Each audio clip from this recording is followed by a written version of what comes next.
Hello guys, আপনারা কেমন আছেন? আলহামদুলিল্লাহ, আমি ভালো আছি। আমার এই প্ল্যাটফর্মে অনেক বন্ধুবান্ধবের সাথে সংযুক্ত আছি। আপনারা আমার সাথে সংযুক্ত আছেন।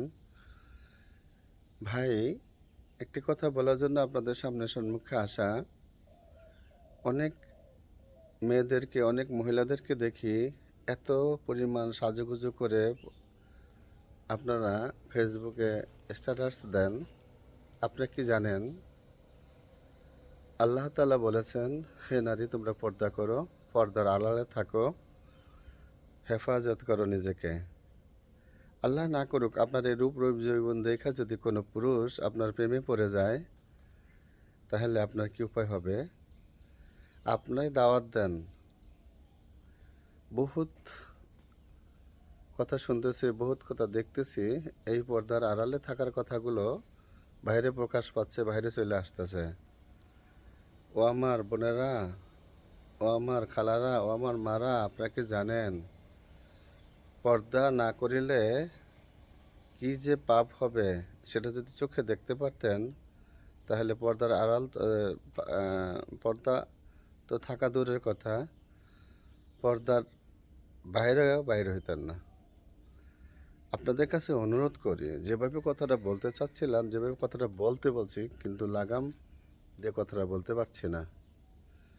কারণ হয়তো আমার এই পেজটা কেউ দেখবে না, হয়তো একটু ডুইকে আবার বাইর হয়ে যাবেন, পুরো কথাগুলো শুনবেন না। হয়তো কোনো পুরুষরা শুনতে পারেন, কিন্তু কোনো মহিলা শুনবেন না। আবার শুনলেও আমাকে ভালো চোখে দেখবেন না। তারপরেও আমি তাদেরকে বলবো, আপনাদের অনুরোধ করব, পর্দার খেলাপ করেন না, পর্দার থাকেন, পর্দার থেকে আপনারা বাইর হয়েন না। দুনিয়া যদি চান তাহলে কিন্তু আখেরাত পাবেন না, আখেরাত যদি চান তাহলে পর্দা করতে হবে, পর্দাটা বাধ্যতামূলক। আমার নবী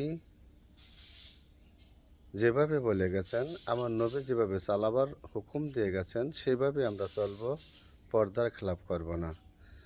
নবী করিম সাল্লাল্লাহু আলাইহি সাল্লামের মেয়েরা, সাহাবাগণ, আজমাইনের বউরা, তার মেয়েরা, পাড়ার প্রতিবেশীরা যেভাবে চলছেন, আমরাও চাই সেইভাবে চলতে। আমার বিবি বাচ্চা জানি আল্লাহ তাআলা সেইভাবে হেদায়েত দিয়ে দেয়, তারাও যেন সেভাবে চলতে পারে। ভাই, দোস্ত, বুজুর্গরা, আল্লাহ তাআলার হুকুম মানি, দিনের দাওয়াত দেই, দিনের দাওয়াত দিয়া আল্লাহর সামনে আগাই। আল্লাহ হয়তো আমার দু একটা কথার কারণে আমাকেও মাফ করে দিতে পারেন। ভাই, ডিজিটাল যুগ, মিডিয়ার যুগ। আগে দাওয়াত দিত মাহফিলের মাধ্যমে, বাড়িতে বাড়িতে, যে এখনও মানুষের বাড়িতে বাড়িতে দাওয়াত দেয়, তাবলিগ জামাতে কাজটা করেন। আর মাহফিল তো আছেই। তবে ভাই, সাহাবীরা যেভাবে চলছেন, আল নবীর ওয়ারিসরা যেভাবে চলতে বলছেন বর্তমানে, আমরা সেভাবেই চলবো। সেভাবেই চললে হয়তো আমরা কামিয়াবি হব। আল্লাহ আমাদের বোঝার এবং শোনার তৌফিক দান করুন। আমিন। আসসালামু আলাইকুম রহমতুল্লাহ।